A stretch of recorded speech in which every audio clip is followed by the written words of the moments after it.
इसके अलावा जो झील से अलावा साइड साइड पे जो व्हाइट पोर्शन होता है उसको आप क्या बोलते हो?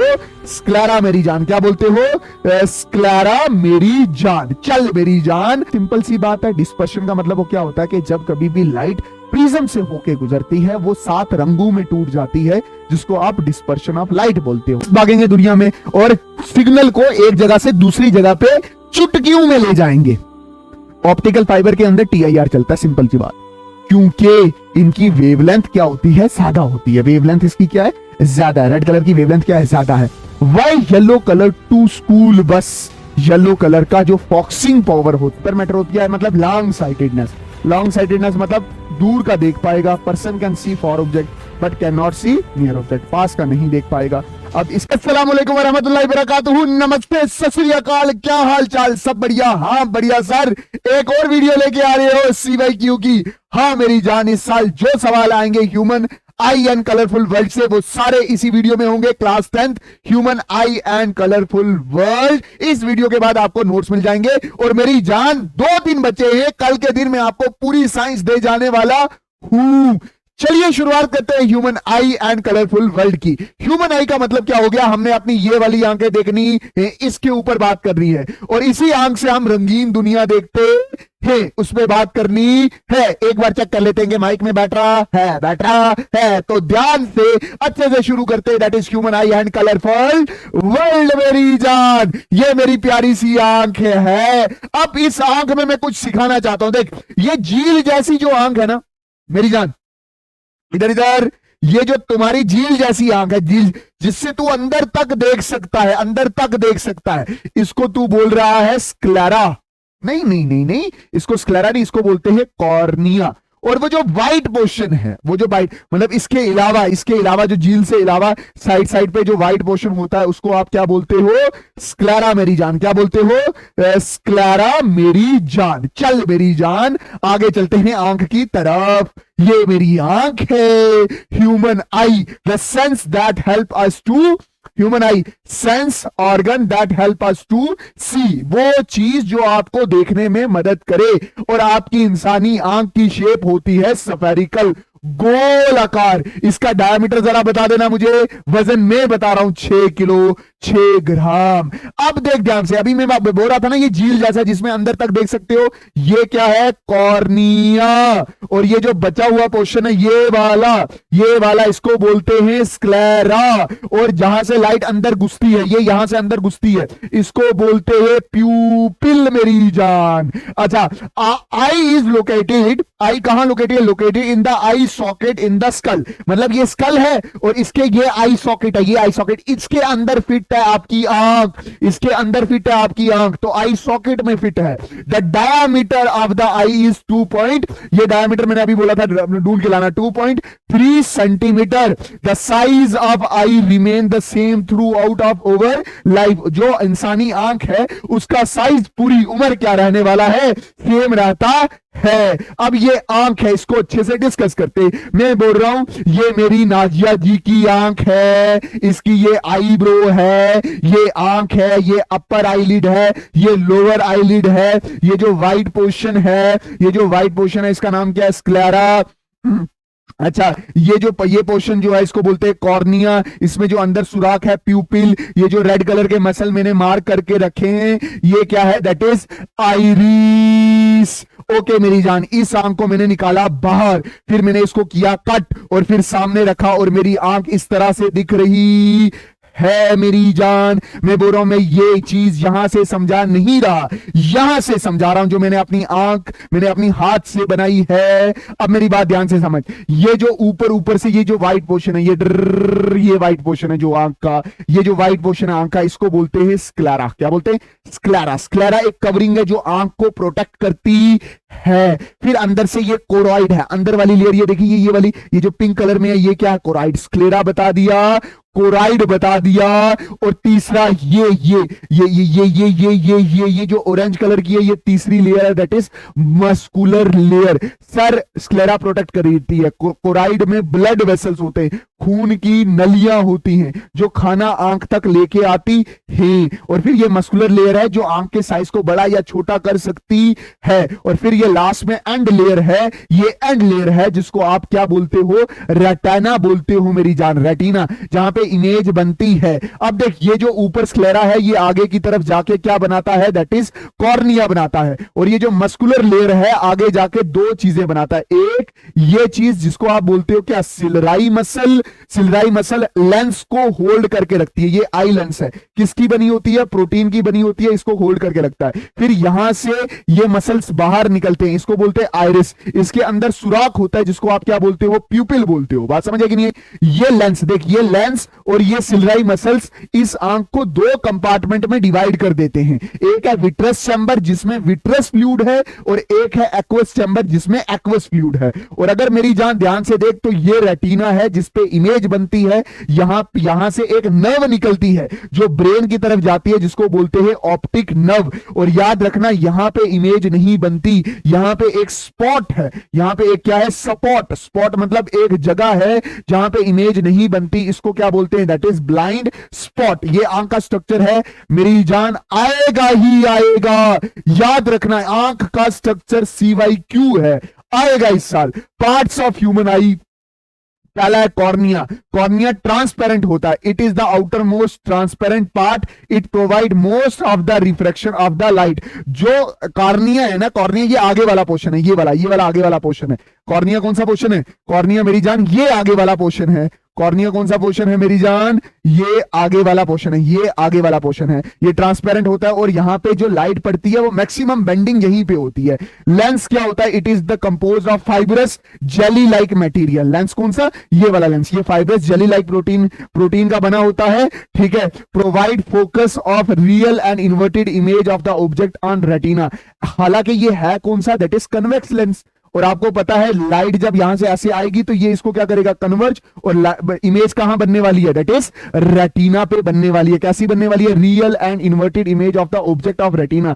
This is convex lens, this is convex lens that converge the light at the retina. अभी कन्वर्ज करता है, ठीक है। अब आइरिस क्या है, आइरिस यहां पे जो मस्कुलर लेयर है वो आगे कुछ मसल्स को लेके आता है जिसको बोलते हैं iris. It is the dark muscular diaphragm that control the size of प्यूपिल। और आप सबको ये चीज पता है, मेरी बात ध्यान से समझना, अच्छे से समझना। ये यहां से मस्कुलर लेयर है, ये यहां से आगे आती है, ये यहां से आगे आते हैं, और यहां पे प्यूपिल बनता है। ये जो आइरिस होता है ये मस्कुलर होता है, और ये प्यूपिल के साइज को बड़ा करता है, छोटा करता है। जब लाइट कम होती है तो ये बड़ा हो जाता है ताकि ज्यादा से ज्यादा लाइट आई के अंदर आए। जब लाइट का होती नहीं है तो ये बड़ा करता है, अपने आप को बड़ा करता है ताकि मैक्सिमम लाइट इंटर करे। जब लाइट ज्यादा होती है तो ये छोटा कर लेता अपने आप को कि कम लाइट अंदर जाए और अंदर लाइट के आई के पार्ट को कोई डैमेज ना हो। प्यूपिल क्या है, it is the wide, it is a window, actually it is a window of the eye, ये आंख की विंडो है। It is the central aperture in the iris, ये आइरिस में सेंट्रल अपर्चर होता है। It is regulated and control the amount of light enter into the eye, ये चीज कंट्रोल करता है कि कितनी लाइट आंख के अंदर जाएगी।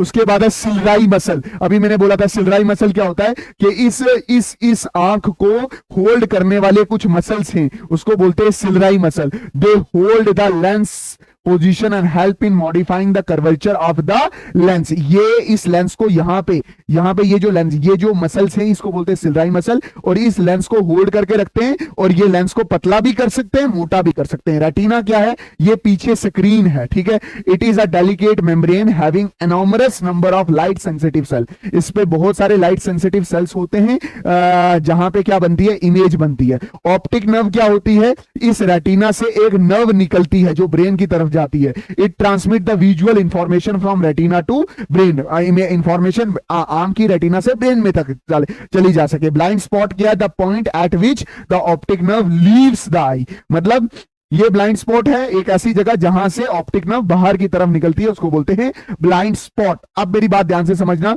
इसके बाद मैंने बोला था aqueous humour and vitreous humour. मैंने क्या बोला था कि जो ये लेंस और सिलराई मसल है, आंख को दो पार्ट में डिवाइड करते हैं, आगे की तरफ एक्वस चैम्बर, पीछे की तरफ विट्रस चैम्बर। अगर मेरी बात ध्यान से समझना, एक्वस ह्यूमर क्या होता है, between cornea and eye lens there is a space filled with a transparent liquid called aqueous humor। बोलता है कि भाई साहब लेंस और कॉर्निया के बीच में कुछ जगह है जो फ्लूइड से भरी हुई है, उसको बोलते हैं एक्वस ह्यूमर, और इस जगह का नाम है aqueous chamber, which help the refraction light to focus on the retina.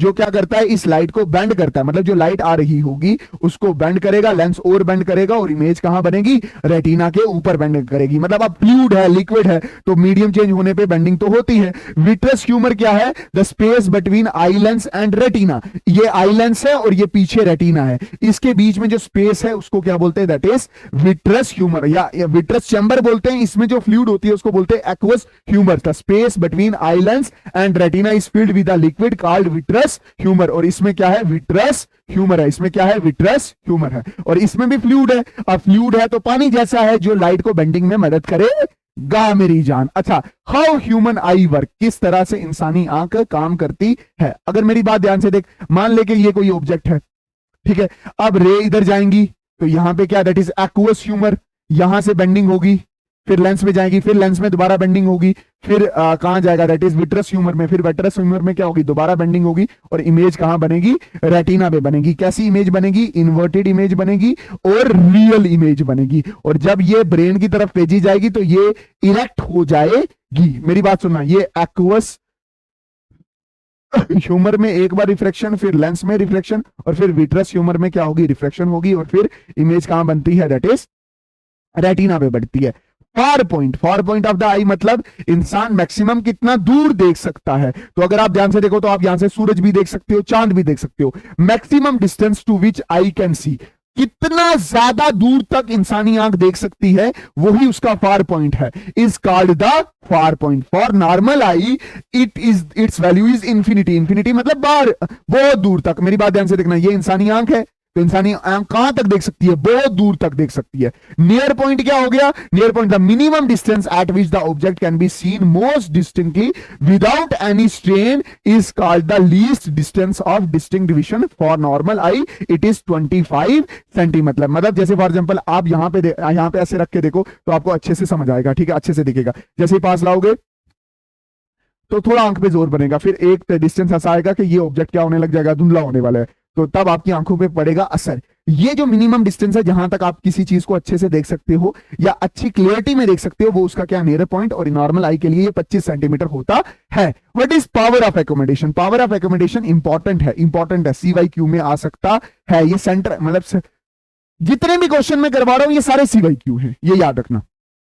Power of accommodation क्या है, the process by which certain muscles called ciliary muscle function to change the focal length of the eye so that the image is clearly formed on the retina is called accommodation of the eye। मेरी बात ध्यान से समझना, अच्छे से समझने की कोशिश करना कि ये एक एबिलिटी है लेंस के ऊपर सिलराई मसल की, जिसकी वजह से वो अपने फोकल लेंथ को बदल सकता है। फोकल लेंथ क्यों बदलनी होती है, क्योंकि इंसान को पास भी देखना होता है, दूर भी देखना होता है। ये ऐसी प्रॉपर्टी है आंख की जिसकी वजह से वो पास का भी देख सकता है, दूर का भी देख सकता है, जिसको आप क्या बोलते हो, power of accommodation. If an object is consideration is at the distance for the image to formed at the retina the focal length has to be large। बोलता है अगर दूर का देखना हो तो इंसान की लेंस की फोकल लेंथ क्या होनी चाहिए, बड़ी होनी चाहिए। Here the ciliary muscle relax, तब सिलराई मसल रिलैक्स होंगे, डीले होंगे, लेंस जो हो जाएगी थिन हो जाएगी। Thereby thinning of the lens the focal length increase and the image formed perfectly on the retina. जब दूर का देखना होता है लेंस की फोकल लेंथ बढ़ती है, सिलराई मसल रिलैक्स होते हैं, लेंस थिन हो जाती है। Similarly in the case of near lying object, जब पास का देखते हो लेंस थिक होती है, सिलराई मसल कॉन्ट्रैक्ट होती है, आंख पे जोर पड़ता है, फोकल लेंथ कम हो जाती है। The ciliary muscle contract and by thickening of the, जो लेंस हो जाती है वो मोटी हो जाती है। These cause the reduction of focal length for the ideal image formation. The range of human eye vision is from 25 centimetre to infinity. मतलब इंसानी आंख इंफिनिटी से 25 सेंटीमीटर तक देख सकता है। बड़े दूर से कहां तक? 25 सेंटीमीटर तक। ठीक है, अच्छा देख, जब आप to see the far object, जब आप दूर का देखते हो, इंफिनिटी से रेज आती है, सिलराई मसल क्या हो जाती है? रिलैक्स हो जाती है। लेंस क्या हो जाती है? पतली हो जाती है। और फोकल लेंथ क्या कर जाती है? बढ़ जाती है। मतलब आंख थोड़ी बड़ी नजर आती है। आंख थोड़ी क्या नजर आती है? थोड़ी सी क्या नजर आती है? बड़ी नजर आती है मेरी जान। थोड़ा सा काना को थोड़ा सा ऊपर खोल देते हैं ताकि आपको पूरा दिखे। ओके मेरी जान, आप जान ठीक है। चलो आगे देखते हैं। To see the near object, जब आप पास का देखते हो, सिलराई मसल कॉन्ट्रैक्ट, ये सिलराई मसल कॉन्ट्रैक्ट होती है। ये जो लेंस है, जब लेंस क्या हो जाती है? थिक हो जाती है। और जो फोकल लेंथ है इसकी क्या हो जाती है? कम हो जाती है। इसका बिल्कुल अपोजिट होता है। ठीक, अच्छा, टू सी फॉर ऑब्जेक्ट बता दिया। टू सी फॉर ऑब्जेक्ट क्या होता है? टू सी नियर ऑब्जेक्ट क्या होता है? ये इस वाला इसमें करने का, इस वाला इसमें करने की एबिलिटी को ही पावर ऑफ एकोमोडेशन करते हैं। जब ये इंसानी आंख पावर ऑफ एकोमोडेशन भूल जाती है, या किस तरह से आपने पास का देखना है या दूर का देखना है, इसको बोलते हैं डिफेक्ट ऑफ विजन मेरी जान। ठीक है, अच्छा, हाउ ओवर आई फोकस, हमारी आंख कैसे फोकस करती है ये मैं आपको बता चुका हूं। जब कभी भी देख, जब कभी भी दूर से आती है ऑब्जेक्ट, लेंस थिन होती है, रेटिना पे इमेज बनती है। जब पास का होता है, लेंस थिक होती है, रेटिना पे इमेज बनती है। अभी मैंने बताया आपको। ठीक, defect of vision, defect of vision का मतलब क्या हो गया? इफ पर्सन लॉस, अगर कोई इंसान power of accommodation, power of accommodation को लॉस करता है। If a person loss the power of accommodation, मतलब अगर इंसान के पास पावर ऑफ एकोमोडेशन चली जाए, मतलब ना वो पास का देख सके ना दूर का देख सके, तो हम बोलेंगे इंसानी आंख में क्या आ गया? डिफेक्ट आ गया। ये बुढ़ापे के साथ आता है। ठीक है, बुढ़ापे के साथ वो जो सिलराई मसल है वो कमजोर हो जाती है, उस रीजन की वजह से आता है। देख इधर, इसमें सबसे पहला डिफेक्ट है मायोपिया। मायोपिया वर्ड छोटा है तो इसको क्या बोलते हैं? Short sightedness. Person see near object but can not see far object, मतलब पास का देख लेगा बट दूर का नहीं देख पाएगा। पास का देख लेगा, दूर का नहीं देख पाएगा। मायोपिया में पास का देख लेगा, दूर का नहीं देगा। शॉर्ट साइटेडनेस मतलब शॉर्ट पास का देख पाएगा, दूर का नहीं देख पाएगा। ठीक है, myopia, nearsightedness. A myopic person can see nearby object clearly but cannot see the distance object clearly. Image is formed front of retina. Image कहां बनती है? Front of retina. इसके केस में इमेज रेटिना के ऊपर नहीं बनती, फ्रंट ऑफ रेटिना बनती है। बात समझ आएगी नहीं? नॉर्मल आई में क्या होगा? नॉर्मल विजन, नॉर्मल विजन क्या होती है कि जब दूर से रेज आती है तो रेटिना पे बनती है। बट इस केस में ऐसा हो रहा है कि ये पास का तो देख पा रहा है, जब दूर से रेस आती है तो इमेज कहां बनती है? रेटिना के आगे बनती है। मतलब जो लेंस थी वो ज्यादा कन्वर्ज हो रही है। मतलब the cause of myopia is excessive curvature of the eye lens. मतलब ये जो आई लेंस है ये ज्यादा मोटी हो चुकी है, इसकी फोकल लेंथ कम हो चुकी है। फोकल लेंथ कम हो तो पावर बढ़ चुकी है, ज्यादा कन्वर्ज करेगा रेटिना को। Stretching of eye ball, ball क्या हो जाता? आई बॉल क्या हो जाता है? छोटू हो जाता है। देख, जब पास का देखता है तो इमेज अच्छे से कन्वर्ज हो, क्योंकि पास के लिए तो ये जो लेंस है इसको कन्वर्जिंग ही होना है, इसको थिक ही होना है। तो थिक तो है तो अच्छे से दिखता है। जब वो दूर का दिखता है तो दूर से इंफिनिटी से रेज आएंगी। ये थिन है ही, लेंस काफी ज्यादा कन्वर्जिंग है, तो इसको क्या होना चाहिए था? इसको डायलेट होना चाहिए था, इसको रिलैक्स होना था, बट ये रिलैक्स होना भूल ही गई, तो ये कन्वर्जिंग ही रही। तो इमेज कहां बनी? रेटिना के आगे। Ciliary muscle permanently contract, lens thick हो जाती है, कन्वर्जिंग पावर बढ़ जाती है, फोकल लेंथ कम हो जाती है और पावर बढ़ जाती है। अब मेरी बात ध्यान से समझना, अब इस लेंस की कन्वर्जिंग पावर बढ़ गई है। अब इसकी कन्वर्जिंग पावर को कम करने के लिए आपको क्या करेक्शन करना पड़ेगा? एक डाइवर्जिंग लेंस लानी पड़ेगी। इसकी करेक्शन कैसे होगी? It is done by using a concave lens. किसका इस्तेमाल करना पड़ेगा? Concave lens of a appropriate power in the myopic eye. Image of the distance object is formed in front of the retina, not on retina. जब दूर का देखता है तो इमेज रेटिना के आगे बनता है, उसकी कन्वर्जिंग पावर बढ़ जाती है। उस कन्वर्जिंग पावर को कम करने के लिए आप डाइवर्जिंग लेंस का इस्तेमाल करते हो। डाइवर्जिंग लेंस मतलब कनकेव का इस्तेमाल करते हो, और इसकी फोकल लेंथ क्या होती है? नेगेटिव होती है, तो इसकी पावर भी क्या होगी? नेगेटिव। मतलब ऐसा बंदा जिसके जो नेगेटिव पावर का चश्मा पहनता है उसको मायोपिया है। देख, पहले केस में देखो तो ये क्या है, image in front of retina. जैसे ही लेंस लगाई तो ये इसने थोड़ी सी रेस को डाइवर्ज किया और इमेज कहां बनी, रेटिना पे। Concave, focal length negative, power negative, myopia. ठीक है, करेक्शन मैंने आपको बताया कैसे करना है कनकेव के लिए। ठीक है, कनकेव लेंस यूज करनी है। ठीक, ये हो गया। इसके बाद है हाइपरमेट्रोपिया। हाइपरमेट्रोपिया है मतलब लॉन्ग साइटेडनेस। लॉन्ग साइटेडनेस मतलब दूर का देख पाएगा, person can see far object but can not see near object, पास का नहीं देख पाएगा।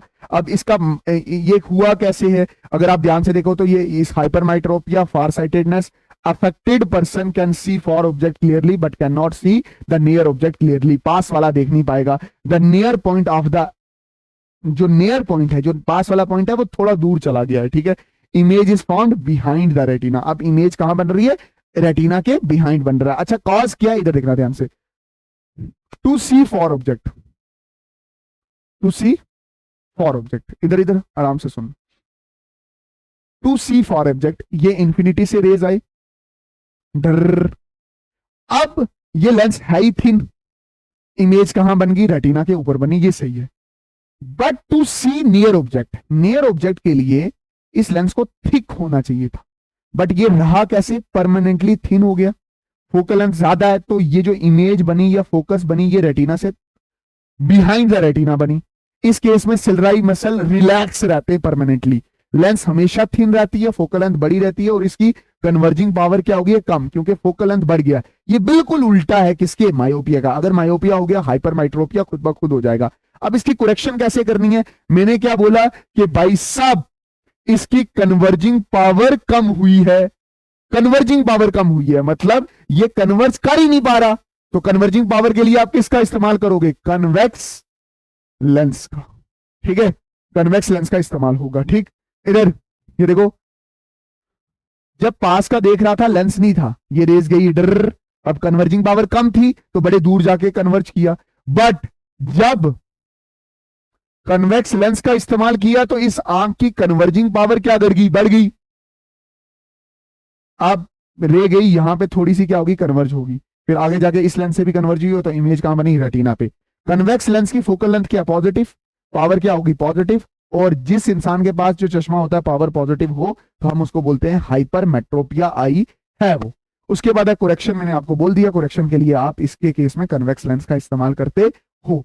प्रेस बायोपिया क्या होता है, प्रेस बायोपिया एक ऐसी बीमारी है, प्रेस बायोपिया इज अ बीमारी जिसमें मायोपिया और हाइपरमेट्रोपिया दोनों होता है। शॉर्ट साइटेडनेस, लॉन्ग साइटेडनेस दोनों होती है, ना पास का देख पाता है ना दूर का देख पाता है। तो इसके केस में वो क्या करता है, ऐसा चश्मा यूज करता है जिसमें कन्वेक्स लेंस भी लगी हो, कन्वेक्स लेंस भी लगी हो ताकि वो दूर का देख सके, और कनकेव लेंस भी लगी हो ताकि वो पास का भी देख सके। शुड आई रिपीट, तो यहां पे कनकेव और कन्वेक्स लेंस की यूजेस भी आपको आ गई हैं।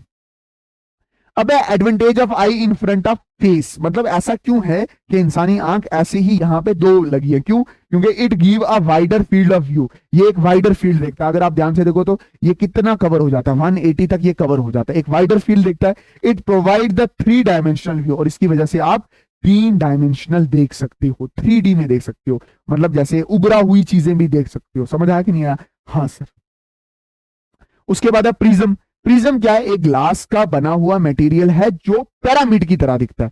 प्रिज्म एक ग्लास का बना हुआ मटेरियल है जो पिरामिड की तरह दिखता है।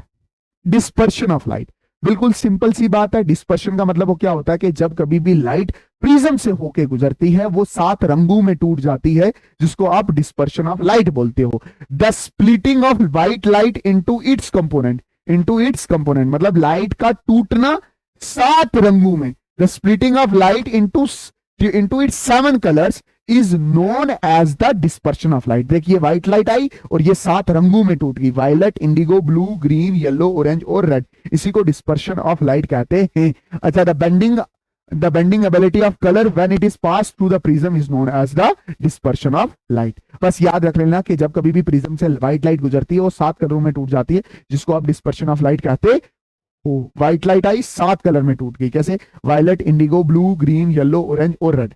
Violet, indigo, blue, green, yellow, orange, red. Red की वेवलेंथ ज्यादा होती है, जब आप नीचे जाते हो तो वायलेट की वेवलेंथ क्या होती है, कम होती है। ठीक है, याद रखना एक चीज,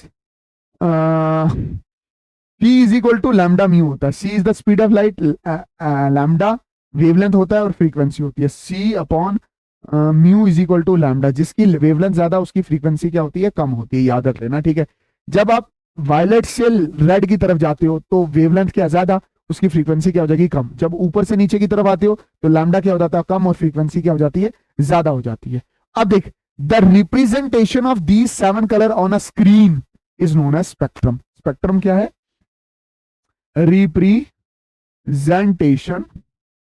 of 7 colour, 7 colour on screen. Screen के ऊपर इस 7 कलर की रिप्रेजेंटेशन होगी, उसको आप क्या बोलोगे, दैट इज स्पेक्ट्रम बोलोगे। रेड का वेवलेंथ ज्यादा है, वायलेट का वेवलेंथ कम है, रेड की फ्रीक्वेंसी कम है, वायलेट की फ्रीक्वेंसी ज्यादा है। अब भी कोई कंफ्यूजन नहीं होना चाहिए। इसके बाद नेक्स्ट टॉपिक है TIR। तू इधर रार ना, एक पढ़ रहा मास्टर। TIR मतलब टोटल इंटरनल रिफ्लेक्शन। क्या होता है कि जब कभी भी लाइट डेंसर मीडियम से रेयरर मीडियम में जाना चाहती है, जैसे फॉर एग्जांपल ये लाइट है, ये डेंसर से रेयरर में जाना चाहती है, अगर सीधा जाएगी तो सीधा, थोड़ा सा बेंडिंग होगी तो रिफ्रैक्शन होगी, फिर थोड़ा सा जाएगी फिर और रिफ्रैक्शन होगी, फिर थोड़ा सा जाएगी, फिर ये जो रिफ्लेक्टेड रे है ये 90 डिग्री हो जाएगी, इसी सरफेस पे आ जाएगी, रिफ्लेक्टेड रे आ जाएगी 90 डिग्री पे। इस एंगल ऑफ इंसिडेंट को बोलेंगे that is critical angle. A critical angle is the angle of incident, critical angle is the angle of incident for which the angle of refraction is 90 degree. After that light goes from denser medium to rarer medium, but यहां पे light denser से rarer में नहीं जाएगी, वापस denser में आ जाएगी। इसी को बोलेंगे टोटल इंटरनल रिफ्लेक्शन। क्या बोला मैंने, the coming back of the light into the same denser medium, coming back of the light into the same denser medium when the light moves from denser medium to rarer medium is known as the total internal refraction। TIR के लिए कौन सी condition है, पहली बात कि light denser से rare में जानी चाहिए और angle of incident must be greater than that of critical angle. ये आ गया जी क्रिटिकल एंगल, अगर इससे बढ़ जाएगा, मतलब अगर ये 30 डिग्री है for which the angle of reflection is 90 degree, अगर ये 40 डिग्री होगा तभी ये अंदर की तरफ मुड़ेगा। बस याद रखना कि जब लाइट डेंसर से रेयर की तरफ जाती है तो लाइट वापस अंदर की तरफ आती है, जिसको बोलते हैं टोटल इंटरनल रिफ्लेक्शन। मेरी बात अच्छे से समझना, ये सोर्स ऑफ लाइट है, ये गई है ड्र ऐसे, फिर ये थोड़ा सा एंगल बेंड हुई, थोड़ा सा एंगल फिर बेंड हुई, थोड़ा सा एंगल फिर बेंड हुई, फिर थोड़ा सा एंगल ये थोड़ा सा एंगल और फॉर विच 90 डिग्री का एंगल बनेगा। तो मेरी बात ध्यान से समझना, ये वाला जो एंगल ऑफ इंसिडेंट है इसी को क्या बोला जाता है, क्रिटिकल एंगल। पानी के लिए क्रिटिकल एंगल 48.5 है, 48.8 है। जैसे ही इससे एंगल ऑफ इंसिडेंट बढ़ेगा, जैसे ही इससे एंगल ऑफ इंसिडेंट बढ़ेगा, वैसे ही लाइट अंदर की तरफ आएगी, ड्र ये अंदर की तरफ आ जाएगी। इसी को आप क्या बोलते हो, टोटल इंटरनल रिफ्लेक्शन। अब इसकी प्रैक्टिकल एप्लीकेशन है ऑप्टिकल फाइबर। ये ऑप्टिकल फाइबर है, इसमें लाइट देख, ये यहां से इंटर की TIR TIR TIR TIR TIR TIR, तो लाइट सिग्नल को एक जगह से दूसरी जगह में पहुंचाया जाता है with the help of optical fibre. Light speed कितनी है, 3 इंटू 10⁸ मीटर पर सेकेंड। लाइट सिग्नल सबसे फास्ट भागेंगे दुनिया में और सिग्नल को एक जगह से दूसरी जगह पे चुटकियों में ले जाएंगे। ऑप्टिकल फाइबर के अंदर TIR चलता है, सिंपल सी बात। उसके बाद है रेम्बो। रेम्बो क्या है, एक ऐसा फिनोमिना है लाइट का जो होता है आफ्टर रेन, बारिश के बाद।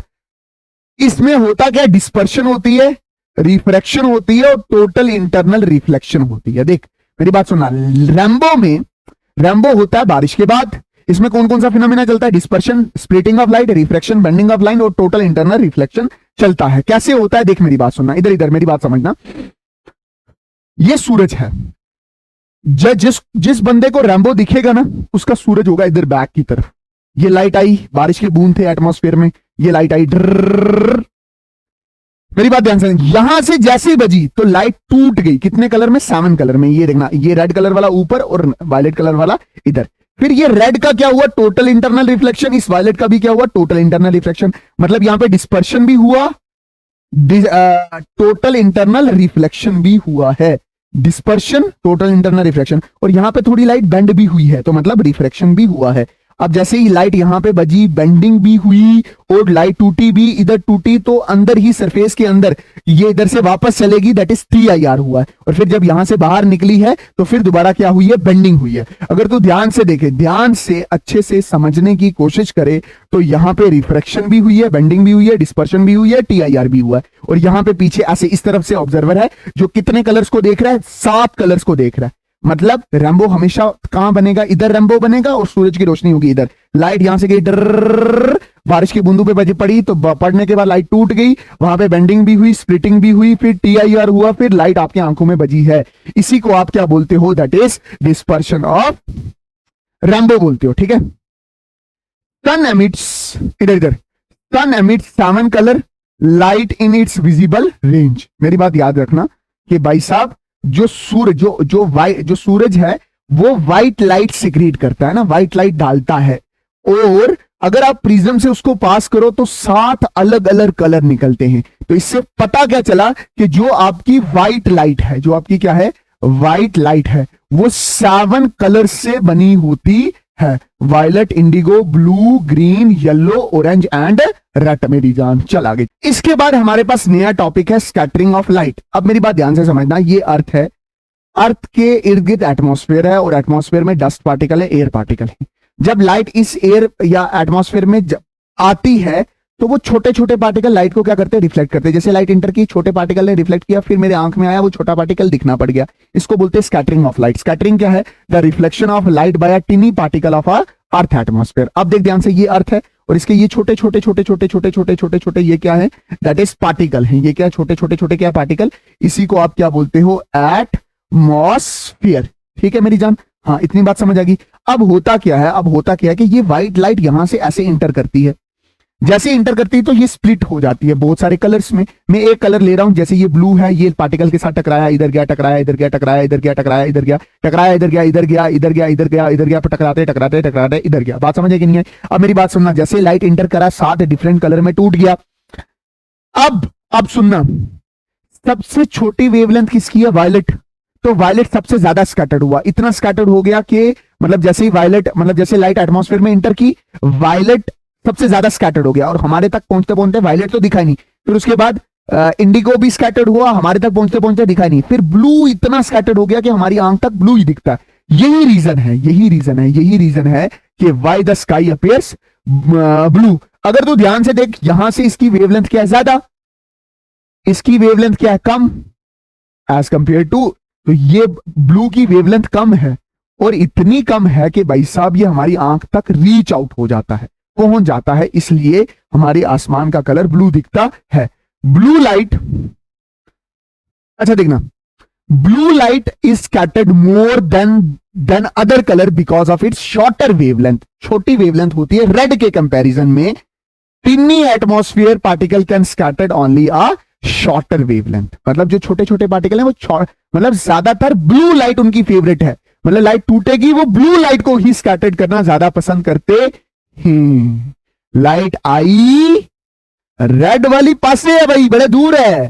पहले वायलेट स्कैटर्ड होगी, इंडिगो, और फिर ब्लू। ब्लू तो ये एटमॉस्फेयर ब्लू दिख रहा है, हमें एक्चुअल में एटमॉस्फेयर ब्लू दिखता है, ये आसमान ब्लू नहीं दिखता।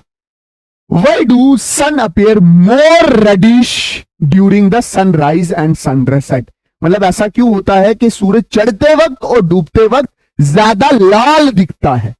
देख, light rays have to travel a large part of the atmosphere because they are very close to the horizon. Therefore, light other than red is mostly scattered away. मतलब जब देख, मिड डे में सूरज sir पे होता है तो जो light है उसको कम ट्रैवल करना पड़ता है, तो वायलेट उड़ेगा, इंडिगो उड़ेगा और ब्लू पूरा नहीं उड़ेगा। ब्लू स्कैटर्ड होगा जहां आसमान पे, तो आसमान कैसा दिखेगा, ब्लू कलर का।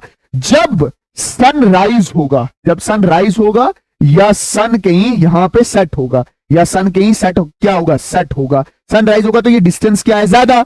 तो डिस्टेंस ज्यादा है, वायलेट भी उड़ जाएगा, इंडिगो भी, ब्लू भी, ग्रीन भी, येलो भी, ऑरेंज भी, और आखिर में रेड कलर बन जाएगा। इस वजह से जब सूरज चढ़ता है या डूबता है वो रेडिश ज्यादा दिखता है। क्योंकि बाकी सारे कलर स्कैटर्ड हो जाते हैं, सारे कलर स्कैटर्ड हो जाते हैं और जो सनलाइट ट्रैवल करती है वो लार्जर डिस्टेंस से ट्रैवल करती है। Why danger signals are usually represent by the red colour. ये भाई साहब जैसे कहीं कहीं ट्रैफिक लाइट रेड कलर की दी होती है, कहीं स्टॉप लिखा होता है रेड कलर का, क्यों? क्योंकि इनकी वेवलेंथ क्या होती है? ज्यादा होती है। वेवलेंथ इसकी क्या है? ज्यादा है। रेड कलर की वेवलेंथ क्या है? ज्यादा है। Why yellow colour to school bus. Yellow colour का जो फॉक्सिंग पावर होता है वो क्या होता है? ज्यादा होता है। इससे हमारी आंख मतलब ये हमारी आंखें खुद ब खुद इस कलर की तरफ खींच जाती हैं। अब है एटमॉस्फेरिक रिफ्रैक्शन। एटमॉस्फेरिक रिफ्रैक्शन क्या है? ये आपकी अर्थ है, ठीक है, ये मेरे पास क्या है? अर्थ, और इसमें बहुत सारी इसके इर्द गिर्द एटमॉस्फेयर, और एटमॉस्फेयर की बहुत सारी लेयर हैं, लेयर 1, लेयर 2, लेयर 3। अब मेरी बात ध्यान से समझना, ये स्टार है, ये सन भी हो सकता है। जब लाइट इधर से इंटर की तो थोड़ी बेंड होगी, ये बेंड होगी, ये बेंड होगी, और इस ऑब्जर्वर को यहां पे दिखी। अब मेरी बात ध्यान समझना, the light when the light travel through a earth atmosphere it suffer multiple refraction known as atmospheric refraction. जब लाइट अर्थ एटमॉस्फेयर से एंटर करती है ये बहुत सारे रिफ्रैक्शन से सफर होती है, बहुत बार लाइट क्या होती है? बेंड होती है। इसको बोलते हैं एटमॉस्फेरिक रिफ्रैक्शन। पहले समझ, पहले सूरज इधर था, अब एक्चुअली में सूरज इधर है, ये इसकी रियल पोजीशन है, बट एक्चुअल पोजीशन है ये इसकी। बट यहां से देखने पे इसकी पोजीशन कहां दिखेगी? ये दिखेगी अपरेंट पोजीशन। मतलब जिस पोजीशन पे आप स्टार को देखते हैं वो एक्चुअली अपनी पोजीशन पे नहीं होते, वो एटमॉस्फेरिक रिफ्रैक्शन की वजह से कहीं दूसरी जगह पे शिफ्ट हो जाते हैं। इसको बोलते हैं that is the apparent position of star is different from the actual position. Why the siliceous body appear slightly raised from the near position. देख, जब एक्चुअल पोजीशन ये है, अब ये गई तो बेंडिंग हुई, ये ऑब्जर्वर है तो बेंडिंग हुई, तो हम जब स्ट्रेट लाइन खींचेंगे तो ये स्टार यहां पे होगा, थोड़ा सा ऊपर की तरफ होगा, थोड़ा सा क्या होगा? ऊपर की तरफ। ये याद रख लेना, ये एटमॉस्फेरिक रिफ्लेक्शन की वजह से होता है। What is the reason behind 2 minute earlier sunrise and 2 minute delay in sunset. मतलब ये कौन सा रीजन है जिसकी वजह से सूरज 2 मिनट पहले चढ़ जाता है, और ये कौन सा रीजन है कि सूरज 2 मिनट पहले डूब जाता है? देख अभी ये होरिजन है, ये होरिजन है, यहां से नीचे है तो सूरज डूबा हुआ है, अभी सूरज डूबा हुआ है, बट लाइट जैसे ही अर्थ एटमॉस्फेयर में जाती है तो ये क्या हो रही है? बेंड हो रही है, फिर बेंड हो रही है, फिर बेंड हो रही है, और होराइजन के ऊपर ये मेरा बशीरा खड़ा है। अब बशीरे को क्या लग रहा है? बशीरे को ये लग रहा है कि सूरज चढ़ चुका है। रीजन क्या है? Atmospheric reflection. 2 मिनट इसको ऊपर लगता है भाई साहब, 2 मिनट पहले सूरज चढ़ चुका होता है, पहले से ही चढ़ चुका होता है, ठीक है। 2 मिनट इधर, और जब सूरज डूब गया होता है, जैसे ये होरिजन से नीचे डूब गया, अब इधर से लाइट आएगी तो ये बेंड किया, यहां पे बेंड किया, फिर यहां पे बेंड किया, होरिजन के ऊपर ये हमारा बशीरा देख रहा था, अब बशीरे को लाइट क्या लगी? यहां से आ रही है, तो अभी वो डूब चुका है, बट 2 मिनट तक वो ज्यादा दिखता रहता है। इसी वजह से 2 मिनट इधर से चढ़ने से, मतलब अभी चढ़ा नहीं है, 2 मिनट पहले दिख रहा है, डूब चुका है तब भी 2 मिनट पहले तक दिखता रहेगा, तो 2 + 2 मिनट मतलब 4 मिनट हमारा दिन लंबा हो जाता है due to atmospheric refraction. Answer, it is because of atmospheric refraction. When the sun is slightly below the horizon, the light coming from it travel from less denser to more denser and is reflected downward. Reflection. Why do stars twinkle but planets do not twinkle? ऐसा क्यों होता है कि सितारे टिमटिमाते हैं but planets टिमटिमाते नहीं हैं? मेरी बात ध्यान से समझना। इधर देख, स्टार हैं वो टिमटिमाते हैं, मतलब ऐसे देखा होगा आपने, दूर डिस्टेंस में बल्ब भी क्या कर रहा होता है? कभी बल रहा होता है, बुझ रहा होता है, बल रहा होता है, बुझ रहा होता है। Star twinkle because of turbulence in the atmosphere of the earth. मतलब जो हमारा अर्थ एटमॉस्फेयर है ये बार बार डिस्टर्ब हो रहा होता है। देख मेरी बात सुनना ध्यान से, जैसे सूरज की लाइट मेरे पास आ रही है, वो मतलब स्टार की लाइट मेरे पास स्ट्रेट लाइन आ रही है, बीच में एटमॉस्फेयर है, तो पार्टिकल के साथ टकराएगी, फिर मेरे पास पहुंचेगी, है ना। बट अब अगर ध्यान से देख तो ये एक सीक्वेंस बन गया ना मेरे तक पहुंचने का। जब हवा चली तो ये सीक्वेंस हो गया क्या? खराब। तो कुछ टाइम के लिए तो लाइट दिख रही होगी पैटर्न में, जब हवा चली तो ये पैटर्न गायब हो गया, तो वो क्या हो जाएगा? बुझ जाएगा। बात समझे कि नहीं है? एक टाइम के लिए एक सीक्वेंस बन जाता है जिसकी वजह से वो तारा दिखता है, दूसरे टाइम में हवा चलती है, वो सीक्वेंस खराब हो जाता है तो वो बुझ जाता है। तो एक टाइम बलता है और फिर क्या करता है? बुझ जाता है। As the atmosphere churn the light from the star is reflected in different direction, planet do not twinkle because they are not very far away from like the star. मतलब ये क्या बोल रहा है कि भाई जो सूरज की रोशनी, जो स्टार्स से जो रोशनी आती है वो बड़े दूर से आती है और बीच में एटमॉस्फेयर होता है। बात समझिए, एटमॉस्फेयर में एक पैटर्न बनता है। देखना इधर, मेरी बात ध्यान से समझ। ये एक पैटर्न ही तो बन रहा है, ये एक पैटर्न बनता है, फिर हवा चलती है तो ये पैटर्न गायब हो जाता है, तो फिर ये मुझे वहां दिखता ही नहीं है। तो पहले जग रहा होता है, फिर पैटर्न खराब होता है तो बुझ रहा होता है, तो स्टार क्या करने लग जाते हैं, टिमकल लग जाते हैं। और स्टार बड़े दूर होते हैं इसलिए टिमटिमाते हैं। प्लैनेट हमारे सर के ऊपर होते हैं या हमारे वेरी क्लोज डिस्टेंस होते हैं, इसलिए वो टिमटिमाते नहीं है। Thank you. यहां पे मैंने human I and colourful world पूरा आपके सामने रख दिया है। CYQ सारे डिस्कस किए हैं, अच्छे से यही प्रिपेयर करके जाना, यही पेपर आने वाला है। बाकी मिलते हैं तीसरे दैट इज करंट इलेक्ट्रिसिटी में। तब तक के लिए अल्लाह हाफिज, अल्लाह रखा, शुभ रात्रि, जय हिंद। वीडियो को जितना शेयर कर सकते हो हर ग्रुप में शेयर करना। एक दिन के अंदर मैं पूरी साइंस की CYQ करवाऊंगा और अलग से न्यूमेरिकल्स की वीडियो लाऊंगा, उसकी टेंशन नहीं करना। फरे नोट्स आपके टेलीग्राम चैनल पे पड़ जाएंगे। जम्मू जिंदाबाद, कश्मीर जिंदाबाद, जम्मू कश्मीर जिंदाबाद, हम जिंदाबाद, तुम जिंदाबाद। आज मुझे एक अपने दोस्त की मतलब कॉल आई थी। एक्चुअली जब मैं जम्मू में पढ़ता था तो ठंड का दौरान था, तो मेरे पास जैकेट नहीं थी पहनने की। उस दोस्त ने, उस कश्मीरी दोस्त ने मुझे एक जैकेट दी थी प्यूमा की। आज उसका मुझे कॉल आया था और वो उसने मुझे कॉल वीडियो देख के कॉल किया कि यार तू इतना बदल गया है। वो चुप से रहने वाला वजाहिद, एक ही कमरे में बैठ के मेहनत करने वाला वजाहिद बिल्कुल बदल चुका है, खुल के बात करता है आजकल। तो मजा आया उससे बात करने का। तो एक मोटिवेशन भी मिली कि भाई साहब बच्चों को और अच्छा करके देना। ठीक है, goodbye, good luck, best of luck for your examination.